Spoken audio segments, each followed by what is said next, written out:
Uma mãe, certa vez, se aproximou de Napoleão em busca de perdão para o seu filho. O imperador respondeu que o jovem havia cometido certa ofensa por 2 vezes e a justiça exigia a morte. Mas eu não peço por justiça, explicou a mãe. Eu peço por misericórdia. Mas o seu filho não merece misericórdia, replicou Napoleão. Senhor, exclamou a mulher, não seria misericórdia se ele merecesse. Misericórdia é tudo o que eu peço. Bem, então disse o imperador, eu terei misericórdia. E ele poupou o filho da mulher.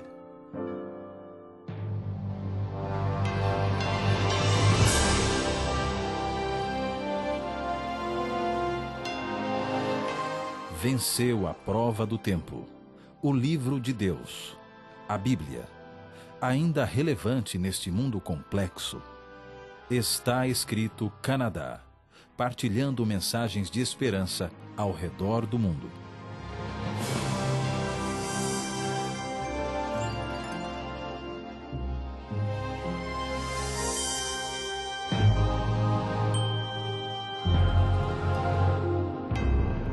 O Evangelho de Mateus apresenta Jesus como o rei. O Sermão da Montanha é o manifesto do seu reino.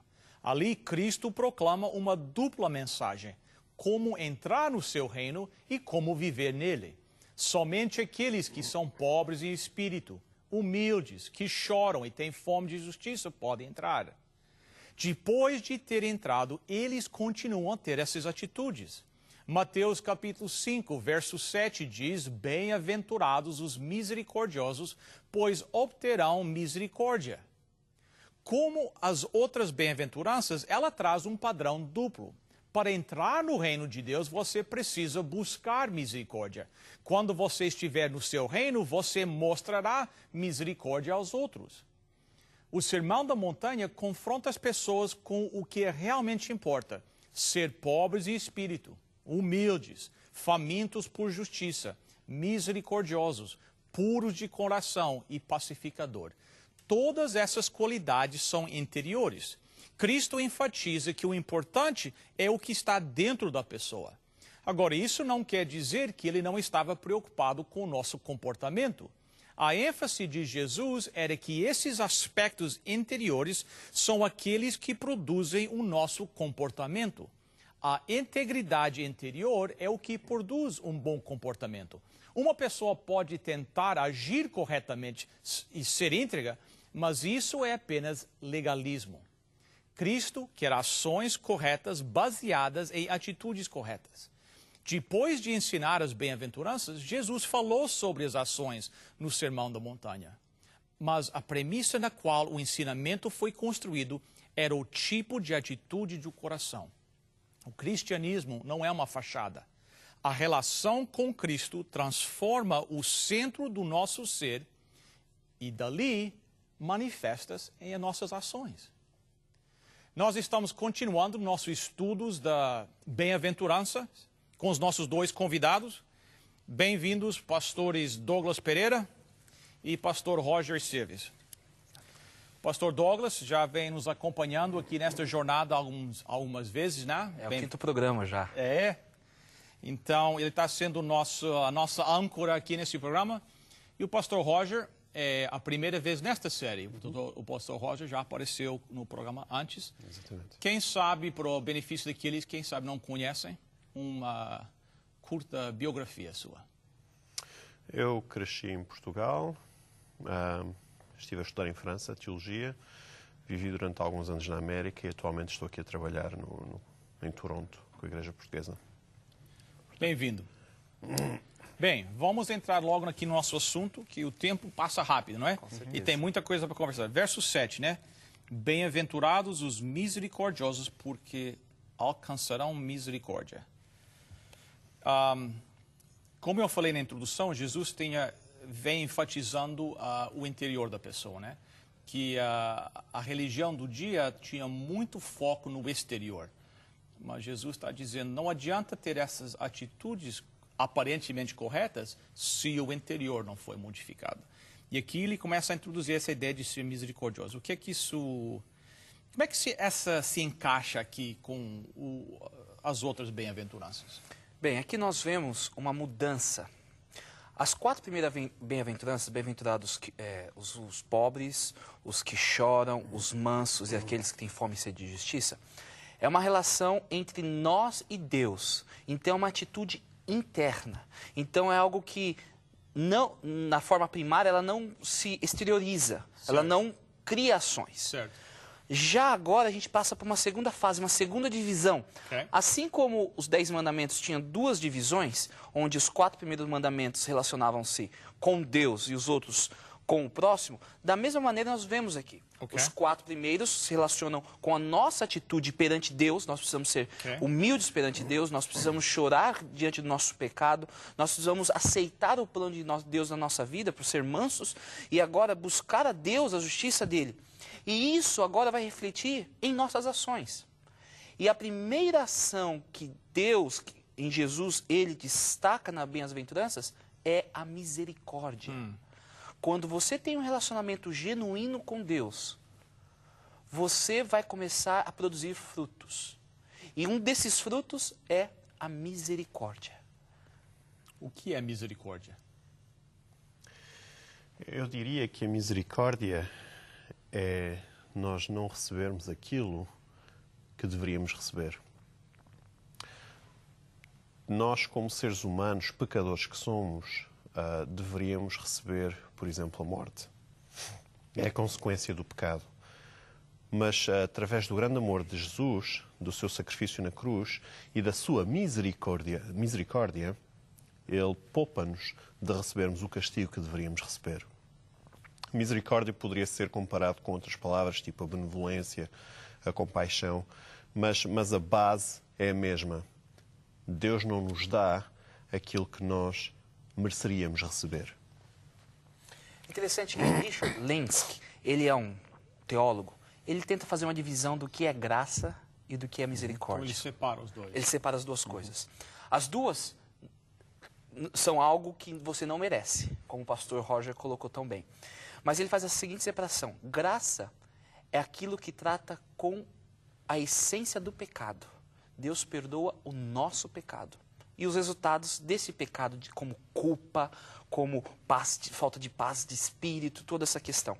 Já a misericórdia tem a ver com as ações do pecado, o resultado do pecado, o sofrimento, a dor, alguém passando fome. Então, esta questão tem a ver mais com os resultados do pecado na humanidade.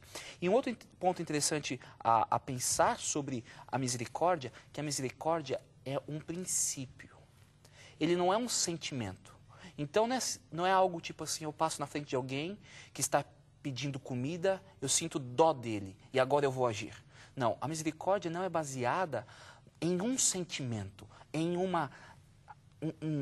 algo que você imagine, ou pense, ou sinta no momento, mas é baseada num princípio. Eu vou ser misericordioso, independente do meu sentimento. E isso é importante porque muitas vezes nós podemos ser alvos de maltrato por alguém, mas mesmo assim nós devemos agir o quê? De forma misericordiosa para com essa pessoa. Então, a misericórdia não depende da circunstância. Porque às vezes é mais fácil ser misericórdia. Por exemplo, você falou de você ver um mendigo, se alguém pedindo, você sente dó da pessoa, é mais fácil ter misericórdia dessa pessoa. E quando você é maltratado? Então você está dizendo, mesmo nesse caso, se é uma condição do coração, você responde com misericórdia, mesmo quando a situação normalmente não pediria misericórdia. Perfeito. É um princípio, é uma essência. Como todos os aspectos das bem-aventuranças são essências. E essas essências são resultado, fruto do relacionamento com Deus. Por nós mesmos, nós não conseguimos agir de forma misericordiosa. De onde é que vem essa misericórdia, então? Vem do nosso relacionamento com Deus. Quando eu caminho diariamente com Deus, quando eu tenho um relacionamento com Ele, quando eu o conheço, eu começo a interiorizar em mim próprio características que pertencem a Deus, que não são naturais em mim mesmo, como ser humano, mas que pertencem a Deus. E então, muitas vezes até de uma forma impensada, de uma forma talvez até automática, eu diria, nós começamos a revelar essas características para o exterior. Realmente, como o pastor estava a dizer, é muito difícil nós podemos mostrar misericórdia para com aqueles que nos fazem mal. No entanto, quando nós temos essas características que são divinas, que pertencem a Deus no nosso caráter, características específicas do caráter de Deus em nós próprios, mais facilmente nós poderemos mostrar a misericórdia, mesmo para com aqueles que nos fazem mal. Tem um texto que eu acho que, falando dessa essência de Deus, que encontra-se em Êxodo 34, verso 6. E aqui que a gente precisa ter bem claro, misericórdia é um atributo do nosso próprio Deus. Ele é um dos nomes de Deus. Êxodo 34, verso 6, fala da experiência quando Moisés quis ver a Deus. E aqui nós lemos o seguinte: passando, pois, o Senhor perante a sua face, clamou: Jeová, ó Senhor Deus, misericordioso e piedoso, tardio em iras e grande em beneficência e verdade. Então a misericórdia é um atributo divino. Se me permites, eu até continuaria no versículo a seguir, que diz logo que guarda a misericórdia em 1000 gerações. Por outras palavras, e nós podemos juntar a este texto um outro texto que eu aqui tenho de Miqueias, em Miqueias no capítulo 7, versículo 18, que diz: Quem, ó Deus, é semelhante a ti, que perdoas a iniquidade e te esqueces da transgressão do restante, da tua herança. O Senhor não retém a sua ira para sempre, porque tem prazer na misericórdia. Por outras palavras, Deus é um Deus de amor tão grande, tão grande, tão grande, que não importa a quantidade de vezes que nós caímos, a sua misericórdia se vai revelar sempre para connosco. Ok, então, qual é o resultado, então, de nós termos a misericórdia? Qual é que é o benefício? Porque o mundo diz que é completamente errado, né? Não são os misericordiosos que avançam na vida.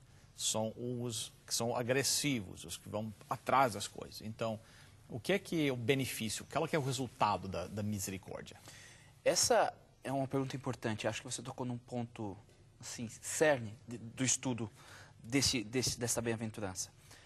Nós temos dois sistemas de valores que estão em conflito. Em choque, é. Em choque. O deste mundo e os sistemas de valores que Deus está apresentando ou revelando de maneira mais clara aqui. Porque todos esses princípios já são encontrados no Velho Testamento. E a gente tem que pensar nos resultados. Se eu viver... A Bíblia diz o seguinte: do que adianta eu ganhar o mundo todo e perder o quê? A vida eterna. A vida eterna.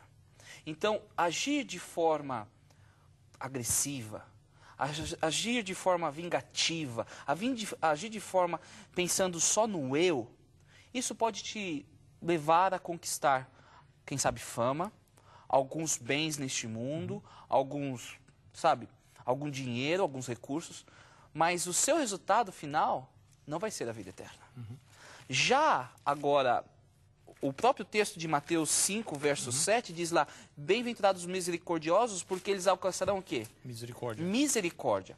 Quando eu ajo por misericórdia, essa ação não vem de uma forma legalista, pensando, eu vou agir dessa maneira para receber isso. Não, eu ajo porque eu recebi essa misericórdia. Eu experimentei esse relacionamento com Deus. Agora, eu vou compartilhar aquilo que eu tenho recebido. E quanto mais eu compartilho, mais eu recebo de Deus. Então, esse processo vai garantir-nos o quê? Que um dia estaremos no céu com Deus. Eu gostaria de acrescentar ao raciocínio do pastor Douglas. Realmente o objetivo do ser humano deverá ser um dia viver eternamente no céu com Deus. E nós sabemos, segundo portanto, que a Bíblia nos ensina, que no final vai haver um período de julgamento. Agora, há um texto em Tiago que nos aborda essa questão da misericórdia e do relacionamento que tem com o julgamento. Nós encontramos em Tiago, no capítulo 2, versículo 13.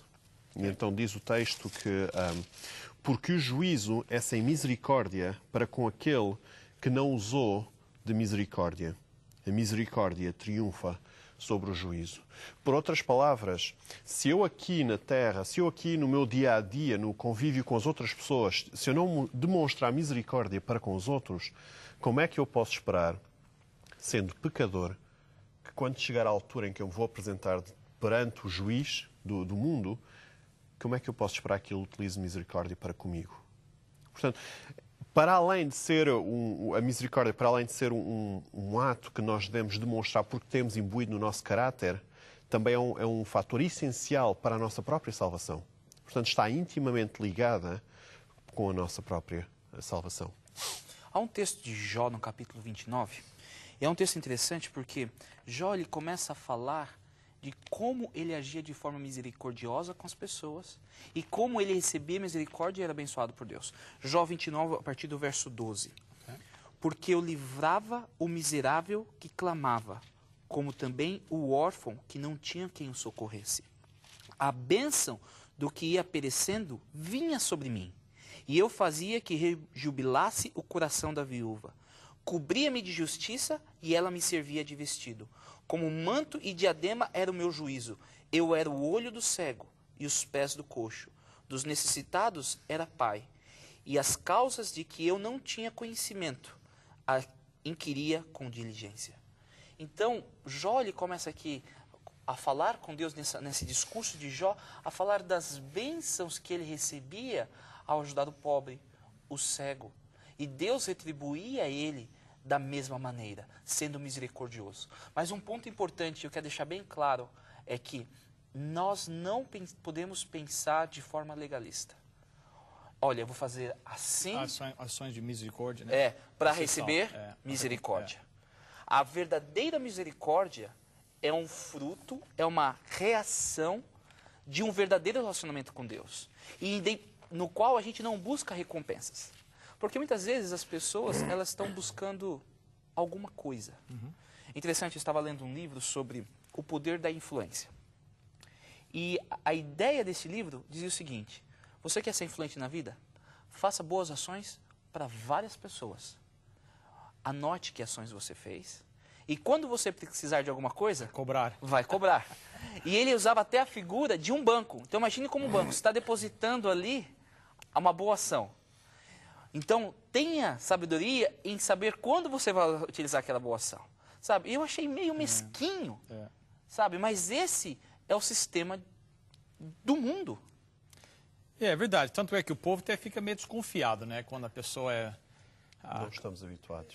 A pessoa fica pensando, mas qual é que é o motivo? O que é a motivação? Quando a pessoa começa a fazer, por exemplo, obras de caridade, né? O pessoal já fica meio... Eu acho que tem que ver com o tipo de sociedade em que nós vivemos. É uma sociedade consumista, em que nós estamos habituados a receber alguma coisa porque damos algo em troca, não é? Como estavas a mencionar.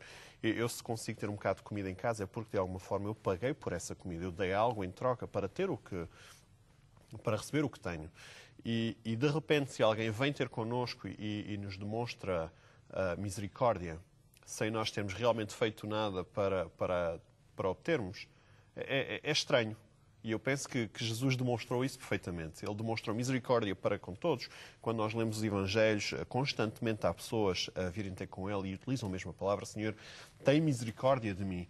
E no entanto, a própria população, os chefes, os líderes, sentiram esse conceito como sendo um conceito estranho.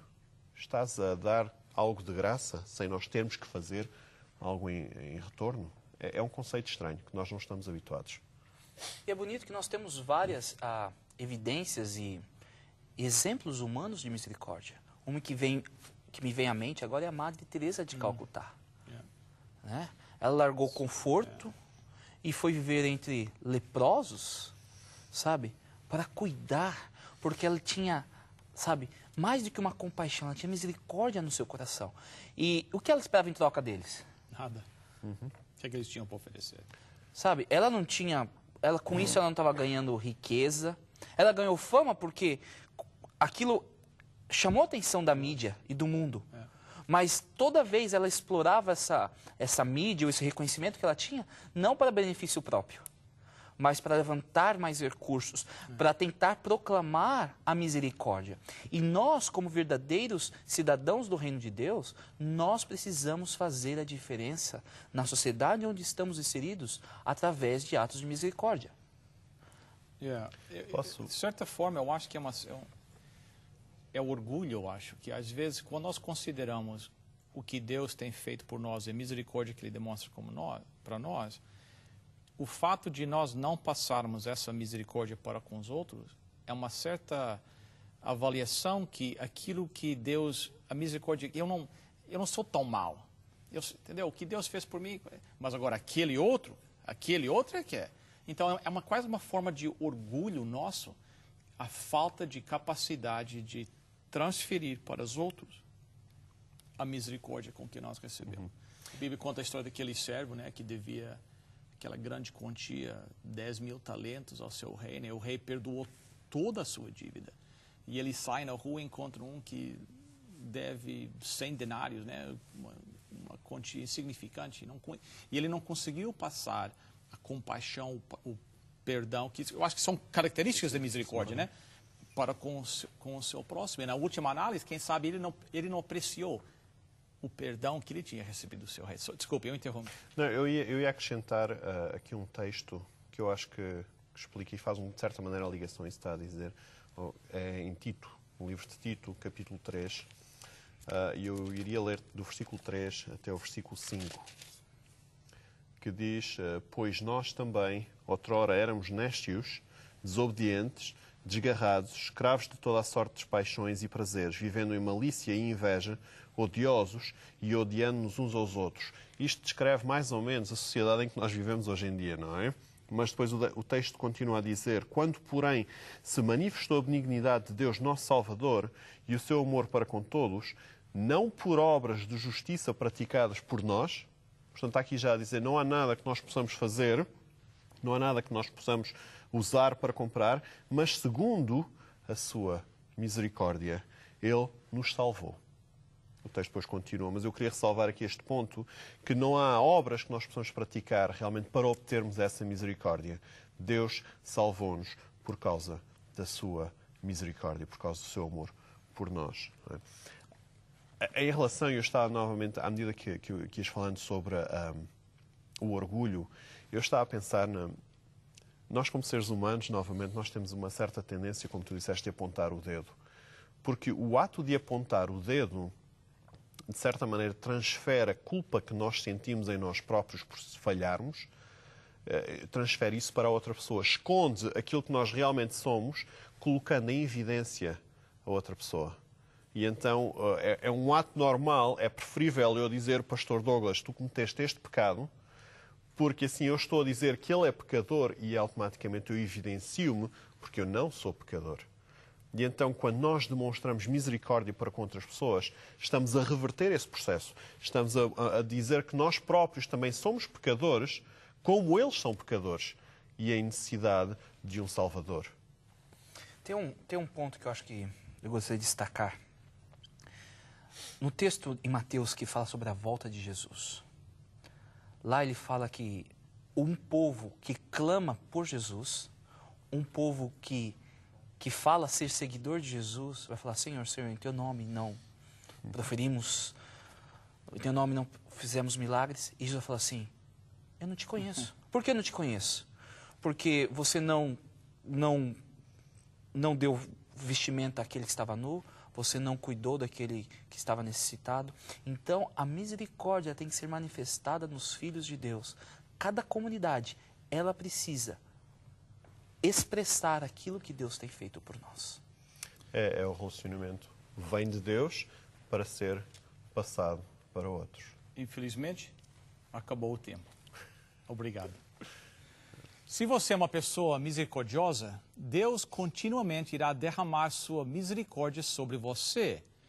Ele vai perdoar os seus pecados e satisfazer as suas necessidades. Se você não é misericordioso, há uma grande possibilidade que você não conheça Jesus Cristo. Aqueles que mostram misericórdia são misericordiosos, porque recebem essa característica de Deus. A promessa de Cristo que os misericordiosos obterão a misericórdia se refere tanto ao presente como ao futuro. No Salmo 86, verso 3, Davi diz, misericórdia, Senhor, pois clamo a Ti sem cessar. No Salmo 23, ele diz, sei que a bondade e a fidelidade me acompanharão todos os dias da minha vida. O pedido de Davi, no Salmo 86, e sua afirmação no Salmo 23, mostram que ele viu a misericórdia de Deus como uma realidade presente a ser procurada e apreciada. À medida que Cristo, nosso sumo sacerdote, misericordioso, intercede continuamente com o Pai, que a misericórdia seja estendida a nós agora. A misericórdia de Deus não é gratuita. Ela foi estendida à humanidade e custou a Deus o seu único filho.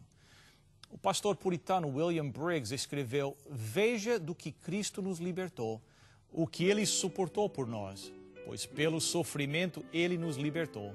Ele nos livrou da morte, por isso Ele sofreu a morte. Ele nos libertou de Satanás e suas tentações, portanto, Ele resistiu a todas. Ele nos libertou da lei, por isso Ele foi feito sob a lei. Ele nos libertou do pecado, por isso Ele suportou nossos pecados. Ele nos livrou da ira de Deus, portanto, Ele conflitou com isso.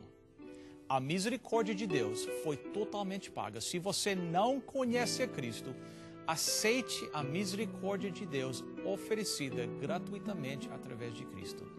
Se você conhece a Cristo, se console com o arco-íris da misericórdia que Deus está estendendo a você através do seu Filho Jesus Cristo. Pastor Roger, por favor, ore pelos nossos telespectadores. Querido Pai, agradecemos-te, Senhor, porque Tu um dia demonstraste misericórdia para conosco. Agradecemos-te, Pai, porque cada dia Tu continuas a demonstrar essa misericórdia. E ajuda-nos, Senhor, a podermos ser misericordiosos também para com os outros. Em nome de Jesus. Amém. Amém.